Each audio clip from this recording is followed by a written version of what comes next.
Free কিকের গোলের মাধ্যমে শুধু যে এই নির্বাচনী ম্যাচ জয় করার চেষ্টা করছি তা না। কেন আমাকে ভোট দিয়ে নির্বাচিত করলে স্থানীয় বাসিন্দা, স্থানীয় ছেলে হিসাবে, সন্তান, মিরপুরের সন্তান হিসাবে তাদের যে কোনো বিপদে আমি পাশে থাকতে পারবো, সেই অঙ্গীকার তারা সমর্থন দিয়েছেন।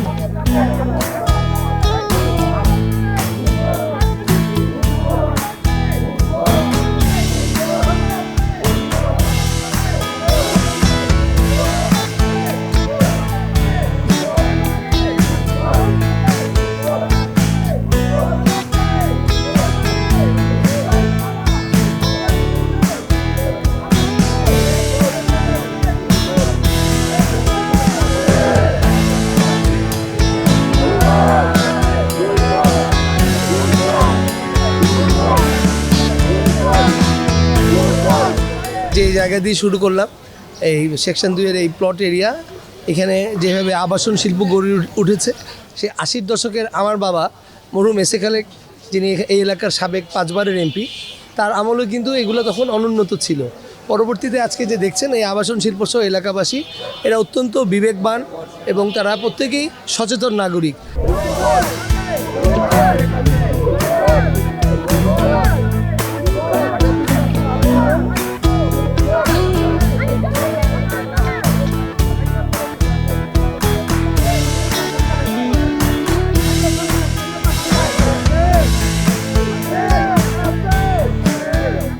আমি তাদেরকে আমার ঐতিহ্য, তাদের এলাকার উন্নয়নে আমার অবদান, আমার পরিবারের অবদান, কেন আমাকে ভোট দিয়ে নির্বাচিত করলে স্থানীয় বাসিন্দা, স্থানীয় ছেলে হিসাবে, সন্তান, মিরপুরের সন্তান হিসাবে তাদের যে কোনো বিপদে আমি পাশে থাকতে পারবো, সেই অঙ্গীকার তারা সমর্থন দিয়েছেন। যে আমার বাবার সুনাম আছেন এই এলাকার কল্যাণে, তাই তারা আমার কাছে তাদের আশা বা ভরসা দেখতে পাচ্ছে।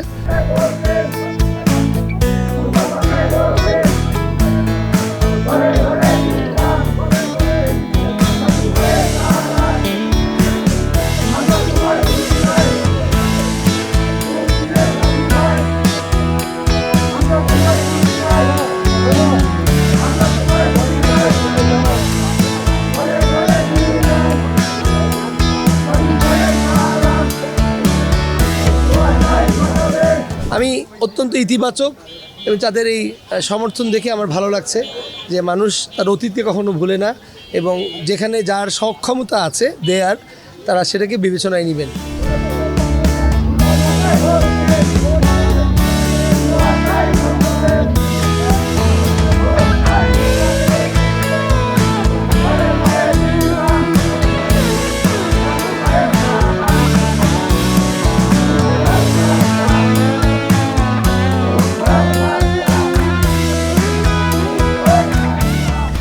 আমি আশা করছি এই এলাকায় ফুটবলের এক বিশাল জয় হতে যাচ্ছে।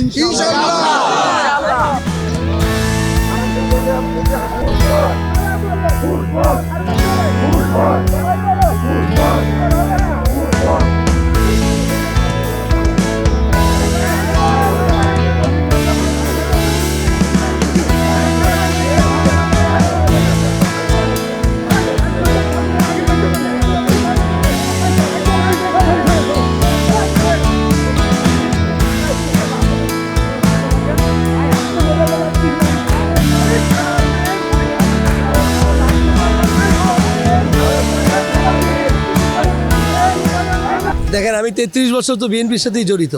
আমি আশৈশব আমার বাবা এসে খালেক সাবেক এমপির সাথে এই মিরপুরের উন্নয়নে কিন্তু আমি সক্রিয়ভাবে ভূমিকা রেখেছি।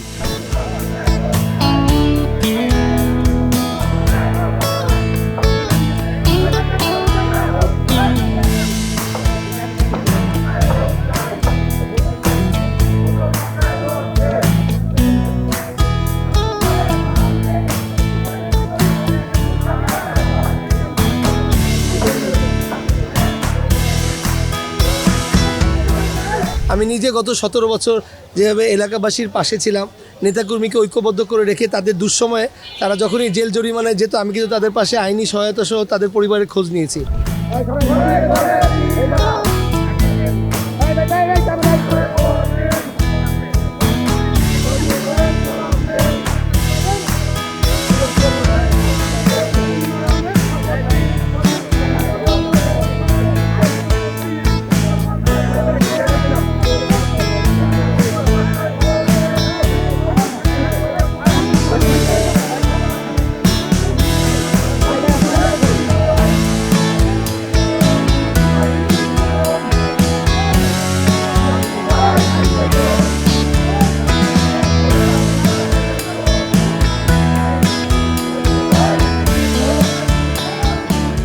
আমি নিজে 82টি মামলা নিয়ে, এমনকি আমি ক্যান্সারে আক্রান্ত হয়েছিলাম, সেই রোগের সময় কিন্তু আমি এলাকায় আন্দোলনের সবসময় পাশে ছিলাম। তা আমি আল্লাহর ইচ্ছায় সুস্থ হয়ে জনগণের পাশে যেমন ছিলাম, ঠিক তেমনিভাবে আমি আছি।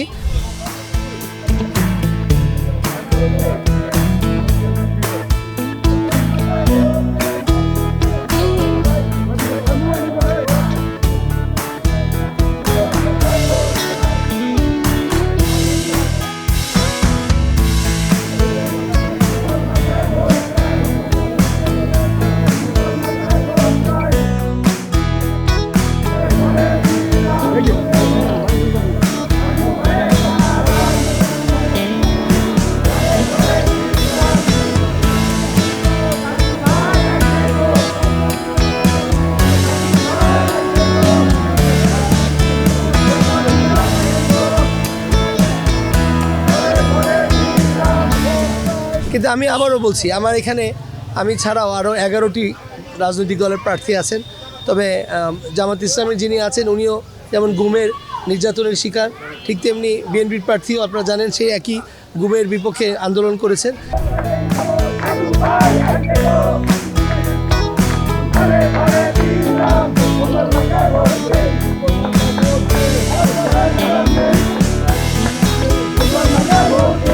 কিন্তু তারা প্রত্যেকেই এলাকায় একদমই নতুন, তাদের অতীতে এলাকার উন্নয়নে বা সামাজিক কর্মকাণ্ডে কোনো অবদান বা ভূমিকা নেই। বিধায় আজকে এই যে এলাকা দেখছেন, এদের মানুষের ব্যবসা বাণিজ্য, পরিবার পরিজনের সুরক্ষা বা নিরাপত্তা দেওয়ার সক্ষমতা কতটুক, তারা কিন্তু ভোটাররা এটা বিবেচনায় নিচ্ছেন।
তো যে কোনো দলই কিন্তু হয়তো নবীনদের আগমন ঘটাবে, কিন্তু জাতীয় নির্বাচনে, সংসদ নির্বাচনে ভোটাররা কিন্তু সার্বজনীন। তারা চিন্তা করেন তার এলাকার সার্বজনীন কর্মকাণ্ডে সবচেয়ে বড় কথা তাদের পরিবার পরিজন, সহায় সম্পত্তি, ব্যবসা বাণিজ্য, সুরক্ষা এবং নিরাপত্তাকে দিতে পারবেন। যেহেতু আমার বাবা এই বৃহত্তর মিরপুরের উন্নয়নে মূল রূপকার, আলহাজ এস এ খালেক সাবেক এমপি, এবং তার সন্তান হিসেবে আমি গত 17টি বছর না 33 বছরের এই মিরপুরের রাজনীতিতে, বৃহত্তর মিরপুর রাজনীতিতে আমি সক্রিয়ভাবে ভূমিকা নেই। তা আমার যে সমর্থকরা আছেন তারা জানেন আমি কখনোই মহামারী করোনা সহ কখনোই কিন্তু এলাকা থেকে ছেড়ে যায়নি। সেই করোনার সময়ও কিন্তু জনগণের পাশে থেকে আমি ত্রাণ বিতরণ করেছি, তাদেরকে স্বাস্থ্য সচেতনতা সামগ্রিক দিয়েছি। তা আমার কাজই হচ্ছে, আমি জনগণের লোক। আমার আব্বা উনি জননেতা ছিলেন, আমরা একজন সমাজকর্মী, এলাকার মানুষের পাশে দাঁড়ানো আমাদের এটা রক্ত মাংসে মিশে আছে। তো সেই হিসাবে আমি বলবো, আমি মিরপুরের সন্তান, মিরপুরবাসী যার দায়বদ্ধতা বেশি, যার দরদ বেশি এই এলাকার জন্য। আমার জন্মস্থান না, আমার 14 পুরুষের স্থানে মিরপুর। তো আমার যেহেতু কমিটমেন্ট অ্যান্ড কন্ট্রিবিউশন এখানে আছে, তাই আমি যেহেতু অ্যাকাউন্টেবল মোর দেন এনিওয়ান, আমি যেটা হৃদয়ে অনুভব করব আমার মিরপুরের ক্ষতি বা মিরপুরের কষ্ট, সেটা তো অন্য কেউ অনুভব করতে পারবেন না।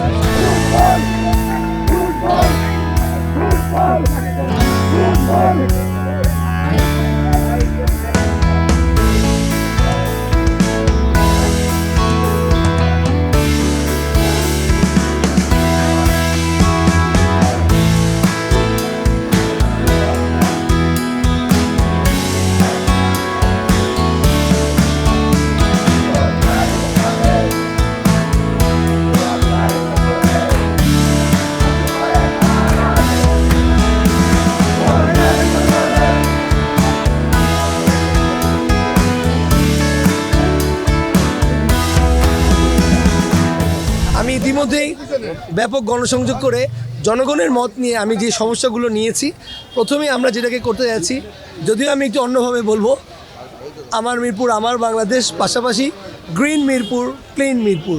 এই ক্লিনিনেস, এই মিরপুরে আমার যে মার্কা ফুটবল, আগামী বিশ্বকাপে আপনারা জানেন বাংলাদেশের 1 নম্বর খেলা হচ্ছে ফুটবল। এই ফুটবলের জনপ্রিয়তা একটি ফ্রি কিকের গোলের মাধ্যমে শুধু যে এই নির্বাচনী ম্যাচ জয় করার চেষ্টা করছি তা না, একটি গোল এই এলাকার সকল পঙ্কিলতা, মাদকের সমস্যা, সন্ত্রাস সব কিছুকে দূর করবে, পাশাপাশি মিরপুরকে জঞ্জাল মুক্ত করবে, স্বাস্থ্য সচেতনতা বৃদ্ধি করবে, যেন ডেঙ্গু, ম্যালেরিয়া, চিকনগুনিয়া থেকে শুরু করে কোনো ময়লা আবর্জনা যাতে এখানে না থাকে। এই জন্যই বলা হচ্ছে ক্লিন মিরপুর, গ্রিন মিরপুর। পাশাপাশি 1 কোটি গাছ লাগানোর পরিকল্পনা আছে। মিরপুরে বিনোদনের কেন্দ্র হিসেবে চিড়িয়াখানা, বোটানিক্যাল গার্ডেনকে আধুনিকায়ন করা হবে।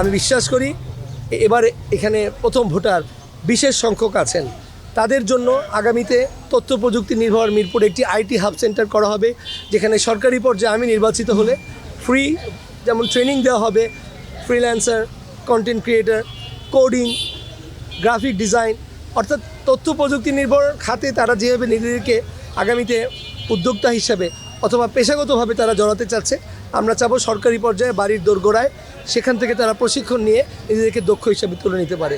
তাই তরুণদের মেধা কাজে লাগিয়ে এলাকার স্থানীয় মুরব্বীদের মাধ্যমে এলাকার যে সামাজিক সমস্যা, বিশেষ করে মাদকের করগ্রাস এবং একই সাথে নীরব চাঁদাবাজি এখানে হয়, আমি প্রত্যেককে তৃণমূল পর্যায়ে যারা এমনকি হকার তাদেরকে আশ্বাস দিচ্ছি যে আপনারা ব্যবসা করবেন, এলাকার সামাজিকতা, আইন শৃঙ্খলা বজায় রাখবেন, যাতে কেউ কাউকে কোনো 1 টাকাও চাঁদা না দিতে হয়, সেটার দায়িত্ব আমাদের।